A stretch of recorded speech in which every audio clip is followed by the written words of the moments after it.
Dobry den.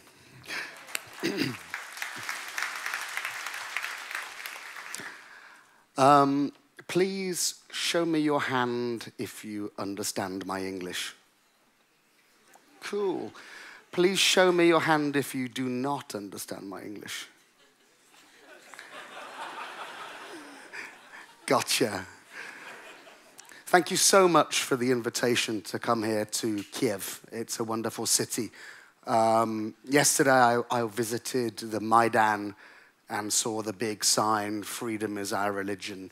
And as an old punk rocker, I found that very, very inspiring, particularly at a time when countries like the US and Spain, and even my country, the UK, seem to be forgetting about freedom. You're an inspiration, Ukraine. Thank you.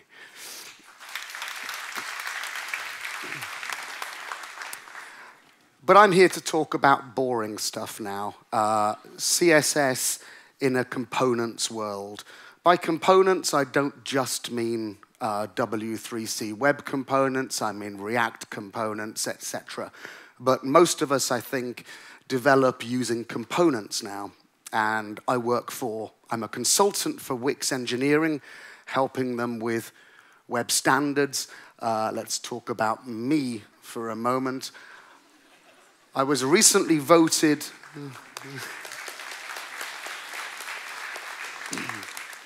I was recently voted the third best-looking man in web standards. Number 1 was Vadim Makiv. Number 2 was Yuri Tkachenko. Where are you, Yuri?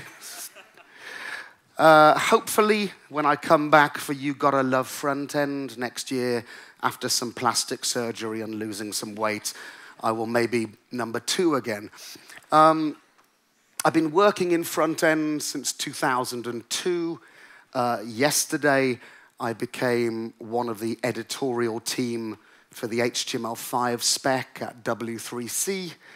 Until recently, I worked with Vadim. I was the deputy CTO of Opera Software. Now I help Wix Engineering with web standard stuff because they have 100 million websites that they serve, but the standard, don't look at the code. I'm really passionate about keeping the web open and free for everybody and making sure that the web continues to evolve so that it remains open and free and the platform of choice. And I like vodka. If anybody knows where I can buy some here in Kiev, that would be useful. It's hard to find here. I won't drink any until after my talk. I've had 1 bottle already. It's really good. So I'm here to talk about CSS in a component world. Styling solutions that you may use now, what we need and what's missing, and what we've been up to with my colleagues in Wix to try and make something better and hopefully make you think differently about styling components. So let's take a look at styling and how it's evolved. In the beginning, websites looked really great. Here's one of my favorites. There's many still out there like that. And we had, very, very early on, there was an old browser called Netscape Navigator. Anybody know it? Cool. God, you are old as me. This is amazing. Careful how you walk downstairs, old people. And in Netscape, there was a method of styling HTML called JSSS, JavaScript style sheets. And this is how you styled stuff in Netscape. And if JavaScript was turned off, the styles wouldn't take. JSSS didn't take over the world, probably because it was mostly referred to as jizz, which is unfortunate. Then we had presentational markup, the font tag, BG color. We even had BG sound, which was a great favorite of mine. Put your hands up if you still use these. Vadim. And this was great, but of course, filled up your HTML with this kind of crap. And later on, we got style sheets. In HTML4, we had inline styles like that, and the style tag, the link tag, that you could import a style sheet with to separate your structure from your presentation. But note, it was always scriptable from JavaScript. Using JavaScript for styling is nothing new. It's as old as the web. And we had style sheets which allegedly separate presentation from content. But it's only kind of allegedly, because your HTML doesn't care about your CSS. But your CSS really is tied to your HTML. It depends upon class names. It often depends upon the structure of your HTML. But this was great because it allowed much leaner markup.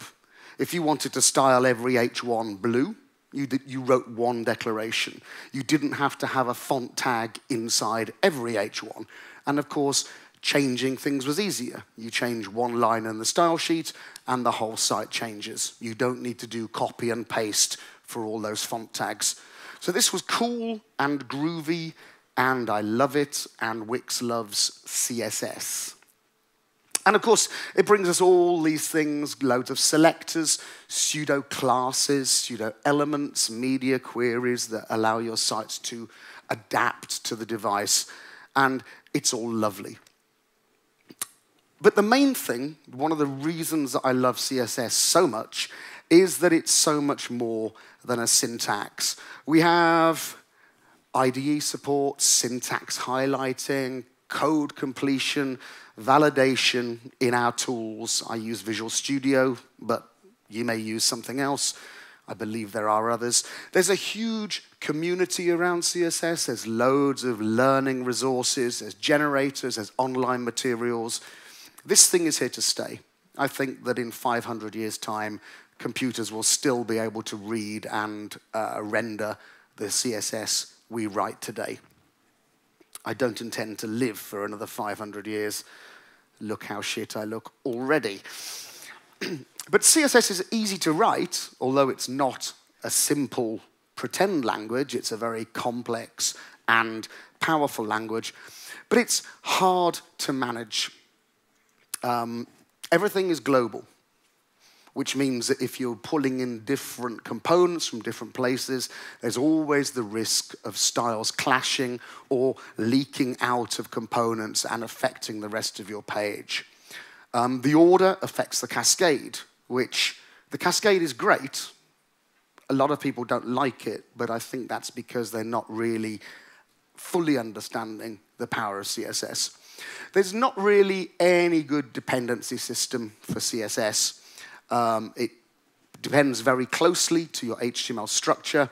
And one of the problems with CSS is it breaks silently.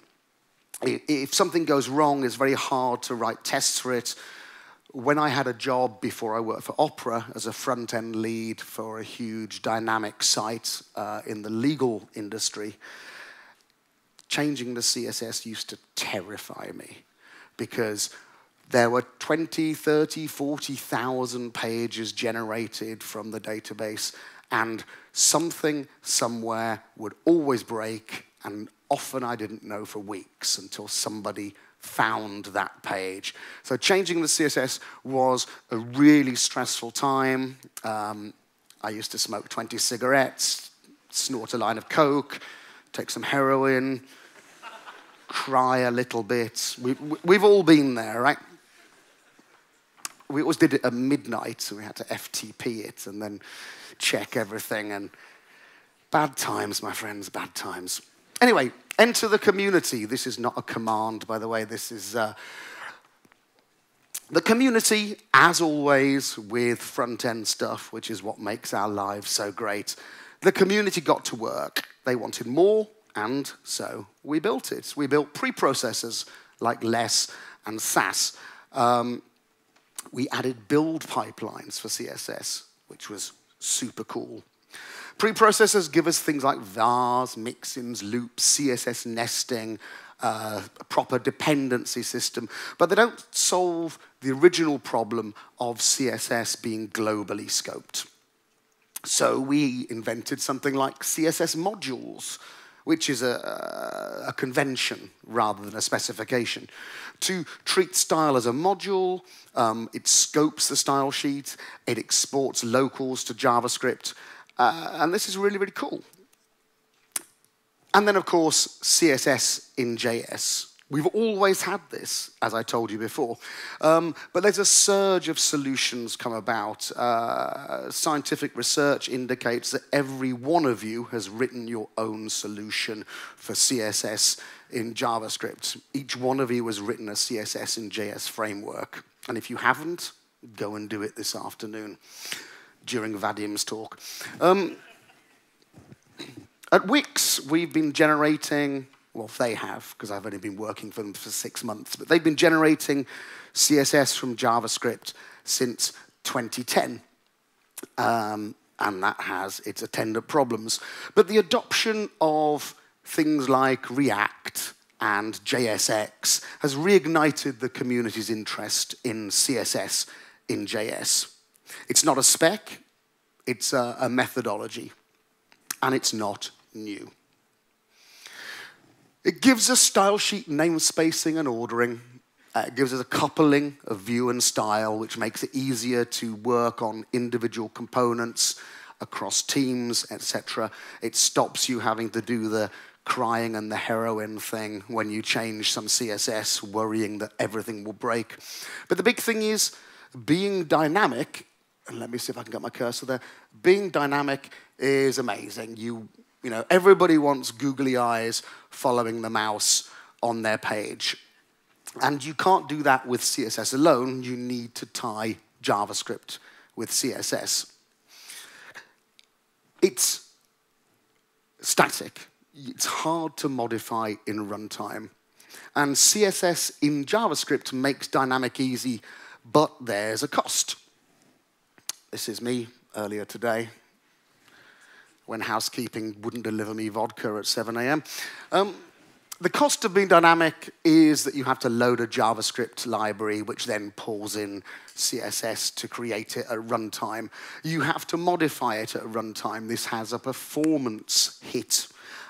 We know this at Wix, and it's one of the reasons that we're investigating solutions for this. And if you're doing server-side rendering, and you should be doing server-side rendering, you're sending the CSS twice, once with the server-side render, and then later on, once you're vomiting all the JavaScript across the wire to the client.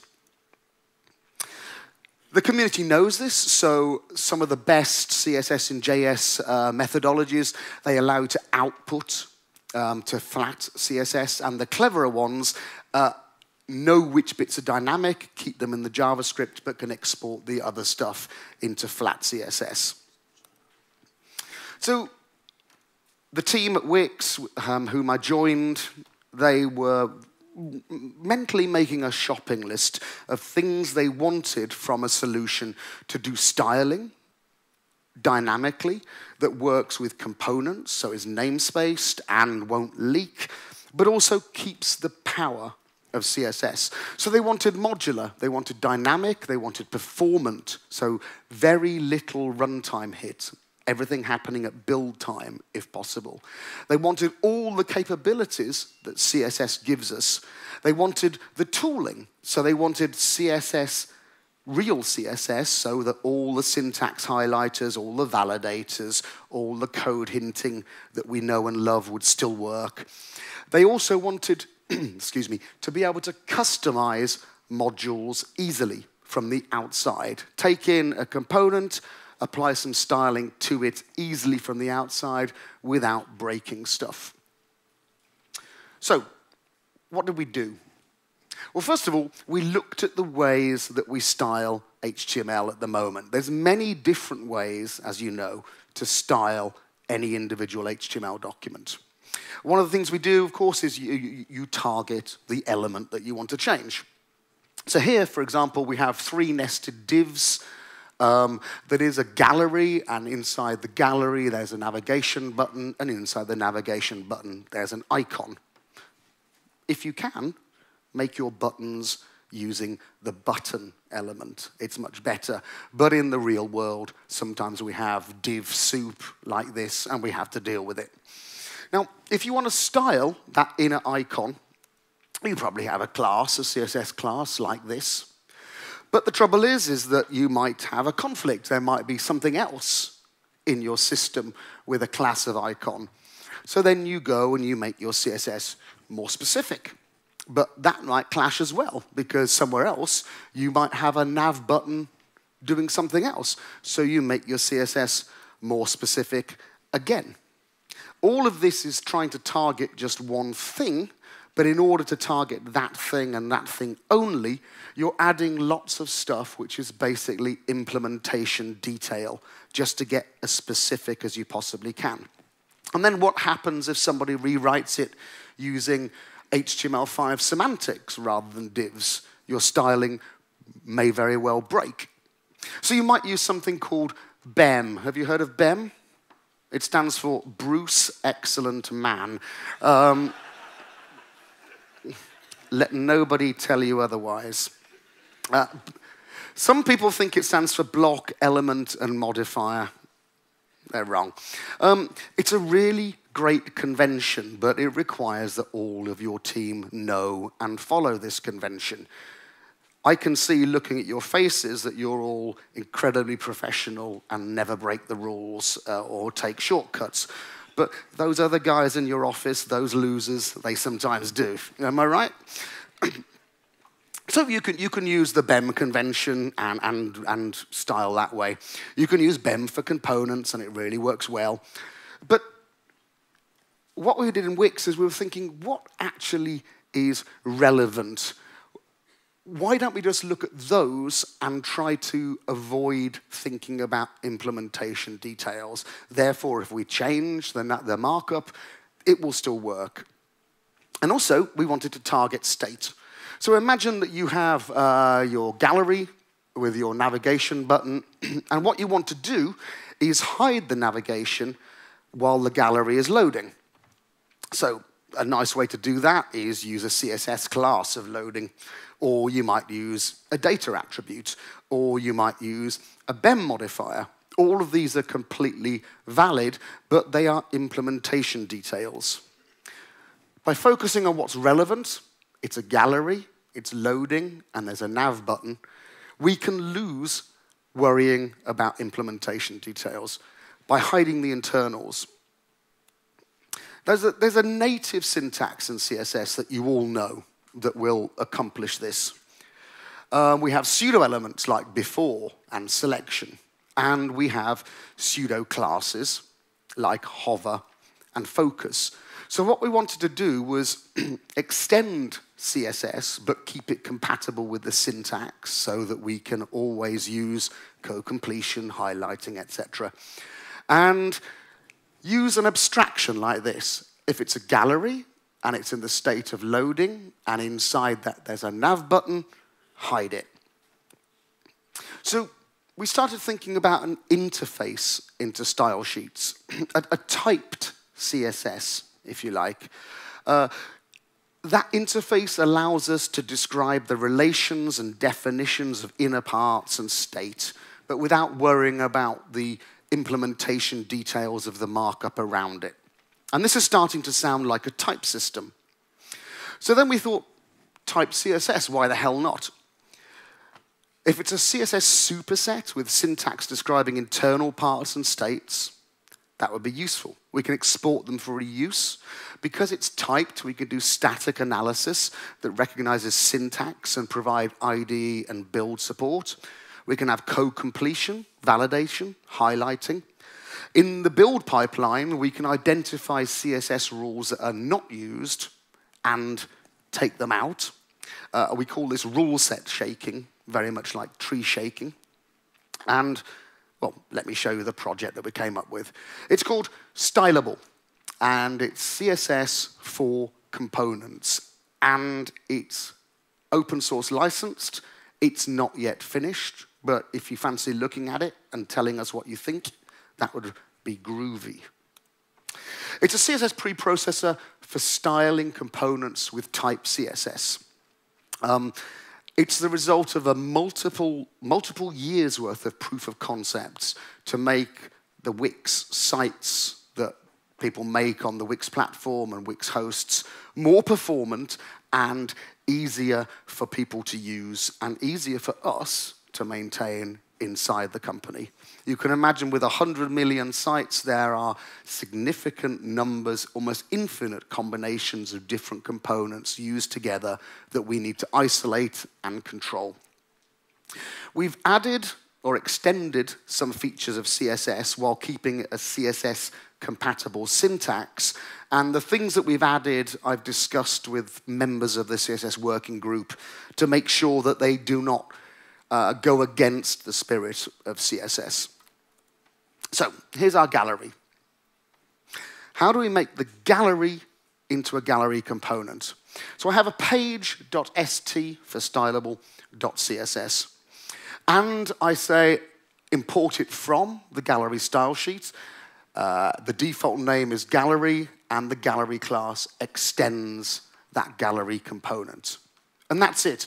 This st vendor prefix is there to keep it CSS syntax, but this is pre-processed away at build time, so the end result is flat, vanilla, cross-browser, valid CSS that builds in namespacing with a BEM-like convention, but you don't have to think about it, that's automated.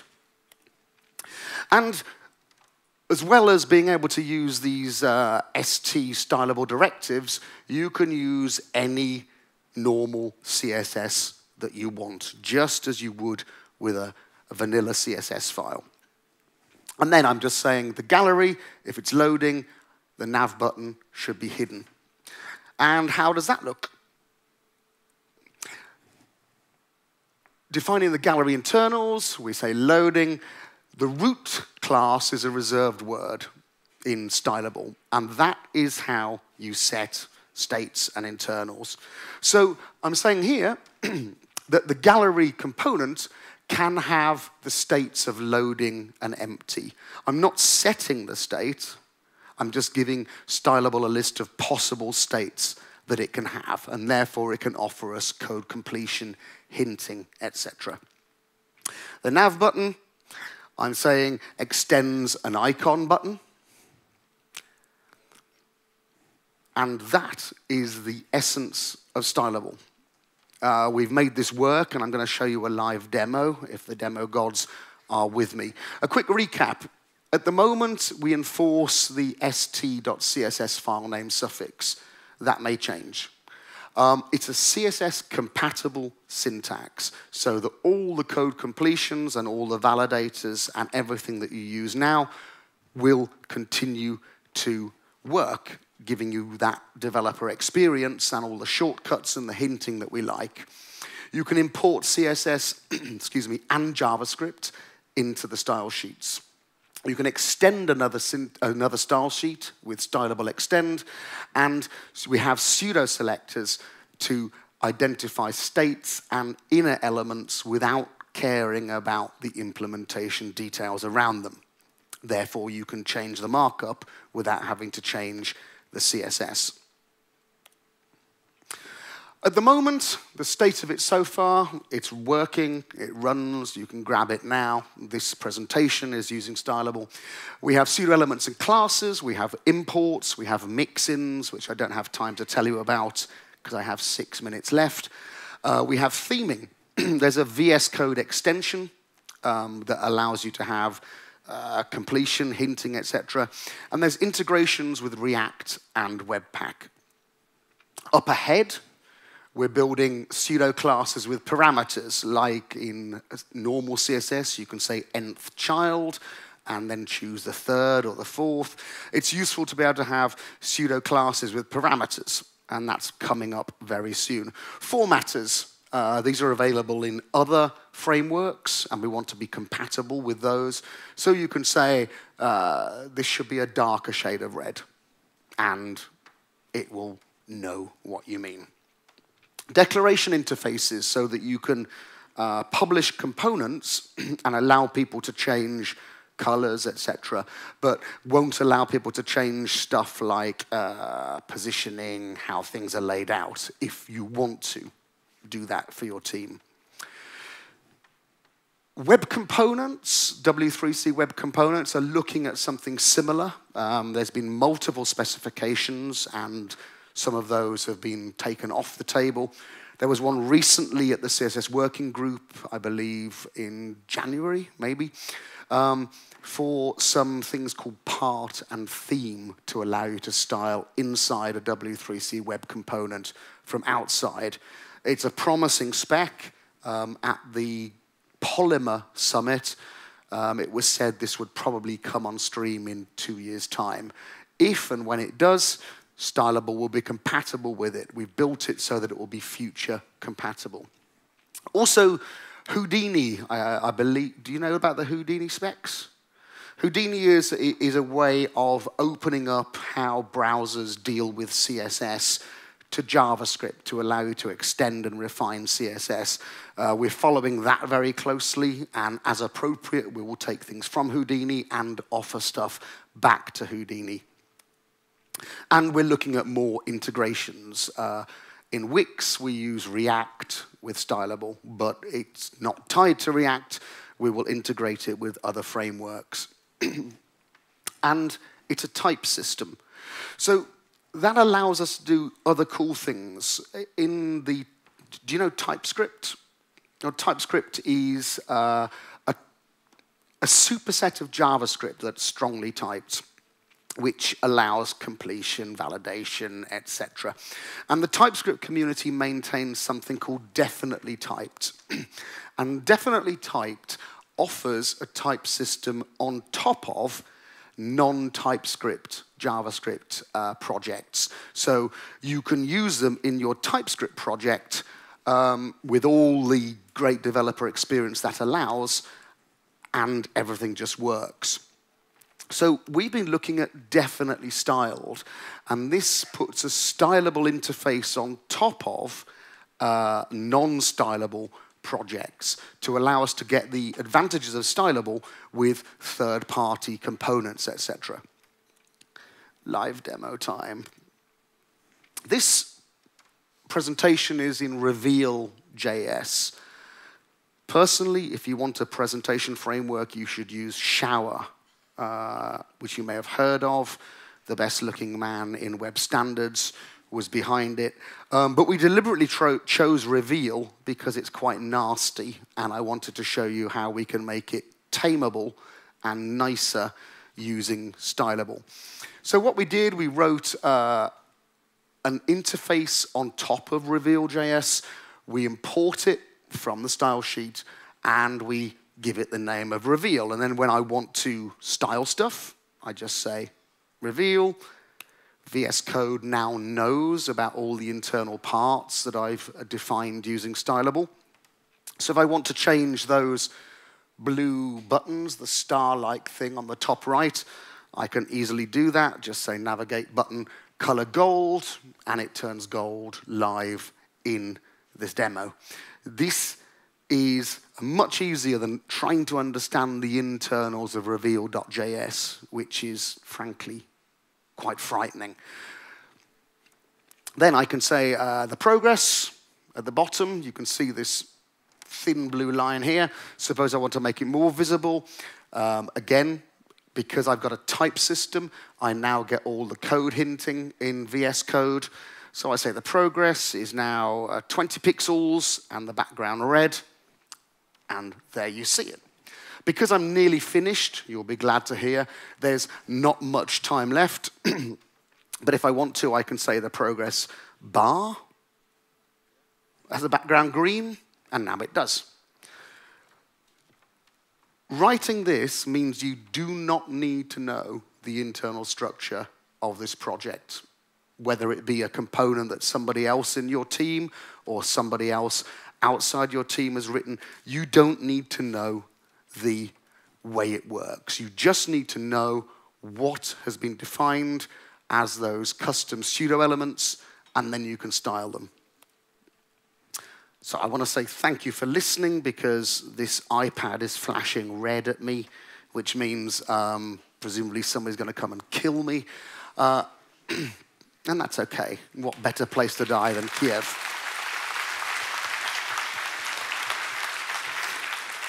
Vadim, hang on, wait, shut up. The docs are on stylable.io, and they're all there, and they're quite pleasant to look at because I wrote them in British English rather than American English. I have a sticker which was personally drawn by Leonardo da Vinci. It's been in my back pocket, so it's got that extra bit of warmth to it. You can have this. There's a Stylable repo, is GitHub, Wix, Stylable. These slides are on that pleasant URL. There's a Twitter account that I set up, but I haven't done anything with because I've been too busy drinking your vodka. You can talk to me, Bruce L., or my colleague, Ido Rosenthal, who's actually the brains. I'm just the beauty behind the project. If you fancy it, please have a look. If you have a look and you think it's shit, tell Ido.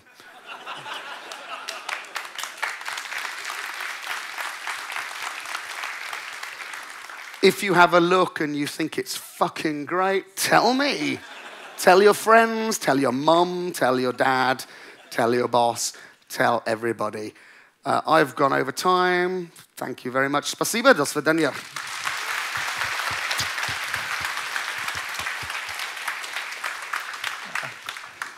Are you up to a few questions? Yes, as long as they're not difficult questions. All right. Okay. Я могу перевести вопросы, если у вас... Наверное, так будет даже проще. Я вижу две руки, и они почему-то все докладчики на предыдущих ВСД. Видимо, это совпадение. Hi. Sorry, but I didn't see any example of compiled CSS in your presentation. Could you please maybe show how it works? Which we will see when we compiled this to normal CSS? The output CSS, yeah, I can probably show you. It would be scary, I believe. Very scary. Vadim. Let me see if I can get some Wi-Fi, a beletage. I hate to open my browser now. I've got no idea what's going on in there. If there's like terrible pornography or something, I apologize in advance. Vadim borrowed my computer earlier. I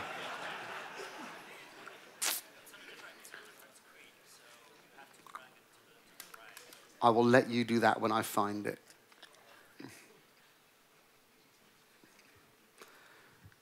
Wow, Vadim, you were looking at that?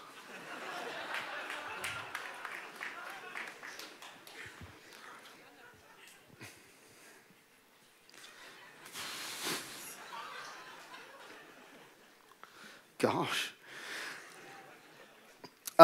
If you look at stylable.io, there is an example of...